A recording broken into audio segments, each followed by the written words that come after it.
नमस्कार विद्यार्थियों, पुनः आपका एक बार फिर से इस कक्षा में स्वागत है।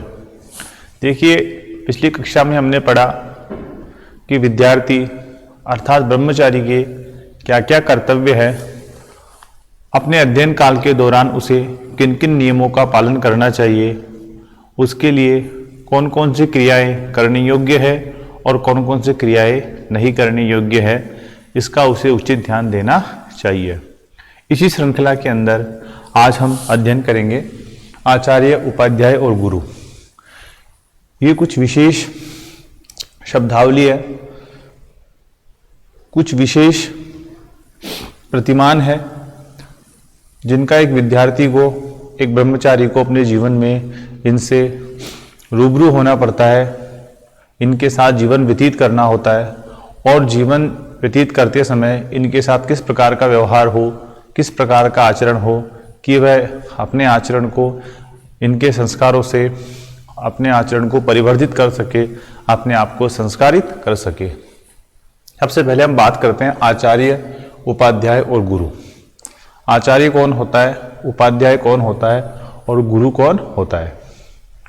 देखिए, आचार्य जो होता है मनुस्मृति के अनुसार जो उपनयन संस्कार करावे, उपनयन संस्कार है, इसके विषय में हम जब ये द्विजत्व पढ़ेंगे उस समय मैं आपको और विस्तार से बताऊंगा। उपनयन का मतलब होता है जनेऊ, जिसको हम सामान्य भाषा में कहते हैं। तो उपनयन संस्कार उसका करवावे और उपनयन संस्कार करने के पश्चात उसको संपूर्ण वेदों का ज्ञान, उपनिषद, रहस्य ज्ञान उसको प्रदान करता है, उसे कहते हैं हम आचार्य। एक होता है उपाध्याय।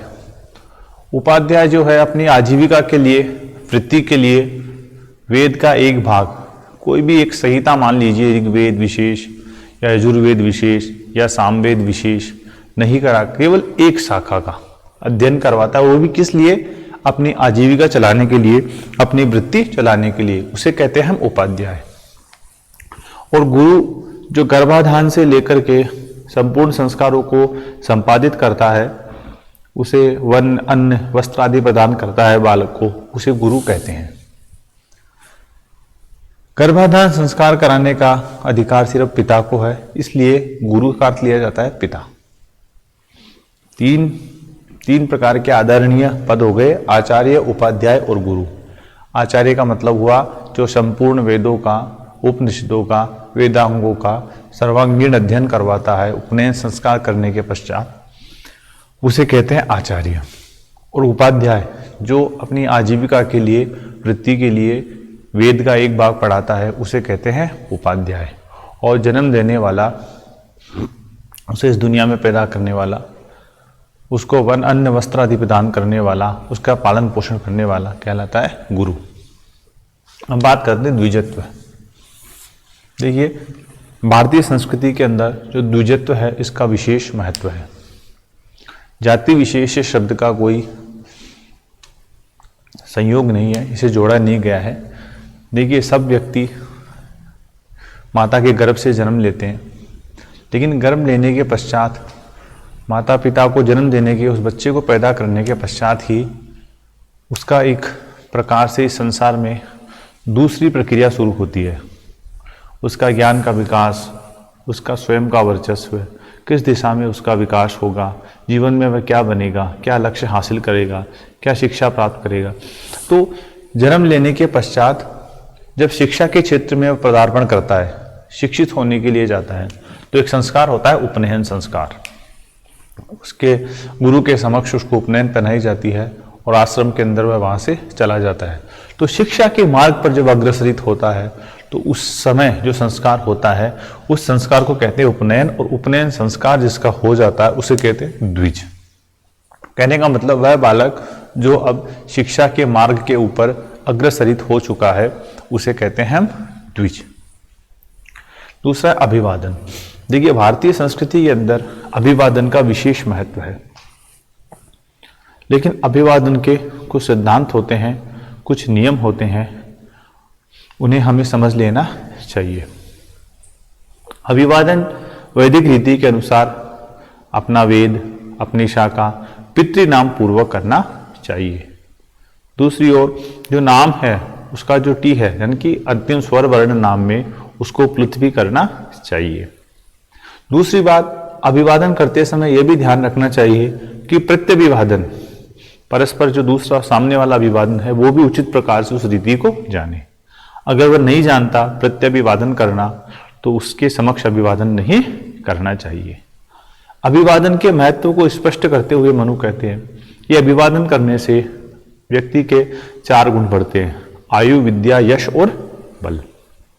और अभिवादन जो है वो शील पूर्वक होना चाहिए, सम्मान पूर्वक होना चाहिए, केवल एक औपचारिकता नहीं होनी चाहिए।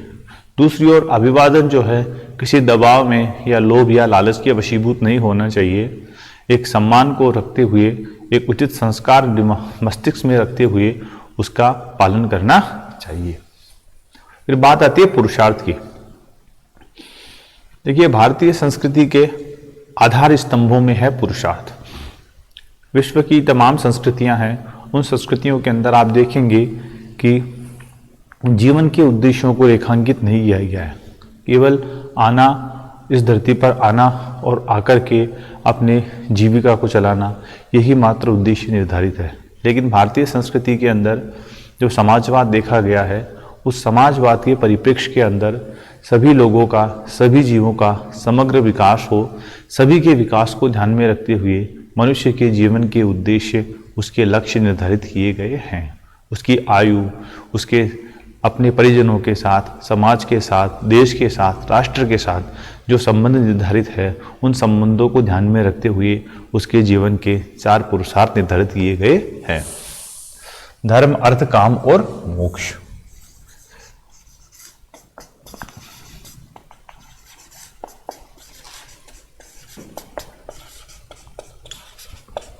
धर्म के विषय में मैंने पूर्व कक्षा के अंदर आपको विस्तार से बता दिया था कि धर्म क्या होता है, धर्म किन सिद्धांतों के क्षेत्र के अंदर आता है।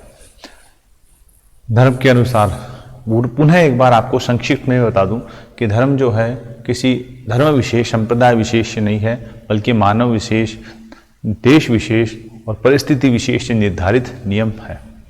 दूसरा अर्थ। अर्थ का मतलब होता है कि जीवन चलाने के लिए, परिवार को चलाने के लिए, समाज को चलाने के लिए, राष्ट्र को चलाने के लिए अर्थोपार्जन करना। लेकिन ये अर्थोपार्जन कैसा होना चाहिए?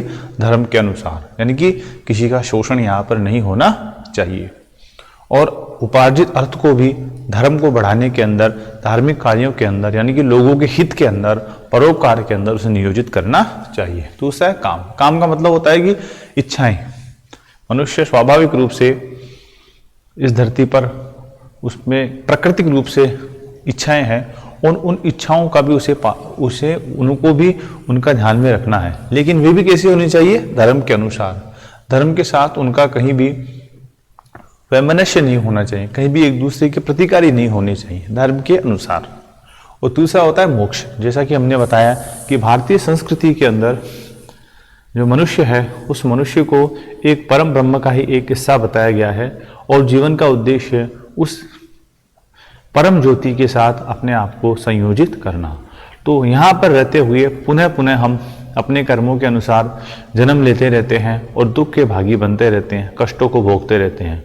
तो हम इस जन्म मरण के कर्म के बंधन को छूटें, इसलिए उस परम पिता परमेश्वर को किस प्रकार से उस परम सत्ता में हम लीन हो जाएं, तो बार बार हमें भटकना नहीं पड़े, उसके प्राप्ति का उद्देश्य होता है मोक्ष। तो धर्म, अर्थ, काम और मोक्ष, ये जीवन के 4 पुरुषार्थ भारतीय संस्कृति के अंदर मनुष्य को प्राप्त करने के लिए निर्देशित किए गए हैं। फिर आता है माता पिता और आचार्य की सेवा। देखिए, मानव के जीवन के अंदर इन तीनों का विशेष महत्व है। माता पिता हमें इस संसार में पैदा करने वाले हैं, उत्पन्न करने वाले हैं, हमारी सत्ता का कारण है। और आचार्य जो है हमें ज्ञान प्रदान करके हमें सही रूप में इस संसार के अंदर हमारी पहचान कायम करता है, हमें एक योग्य व्यक्ति बनाता है, नागरिक बनाता है। तो इन तीनों का हमारे जीवन में विशेष महत्व है। तो इसलिए कहा गया है, मनु कहते हैं कि पिता को, आचार्य को परमात्मा कहा गया है, पिता को प्रजापति कहा गया है और माता को पृथ्वी।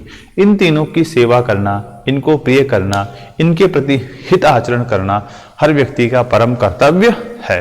अगर वह इन तीनों को प्रसन्न कर लेता है तो उसे उन्हें आश्रमों का, तीनों लोकों का सुख प्राप्त हो जाता है, उन्हें मोक्ष की प्राप्ति होती है। मनुष्य को सदैव इनके हित कार्य के अंदर लगे रहना चाहिए, इनके विपरीत आचरण नहीं करना चाहिए, इनके कही गई बातों को शिरोधार्य कर लेना चाहिए, उपदेश मान करके उनको सदैव उनका पालन करना चाहिए। अगर आपने सही मन से इन तीनों को प्रसन्न किया तो आपके जीवन में कष्ट नहीं आएंगे। तो ये आपके द्वितीय अध्याय के प्रमुख तत्व थे जिनको हमने विस्तार पूर्वक समझा और जाना। इनके जो नोट्स हैं वो नोट्स आपको व्हाट्सएप के माध्यम से ग्रुप में भेज दिए जाएंगे। इस वीडियो को ज़्यादा से ज़्यादा देखें और लाइब्रेरी से भी आप बुक लेकर के उसका अध्ययन करें। अब हम कल अध्ययन करेंगे आगे के विषय में। धन्यवाद।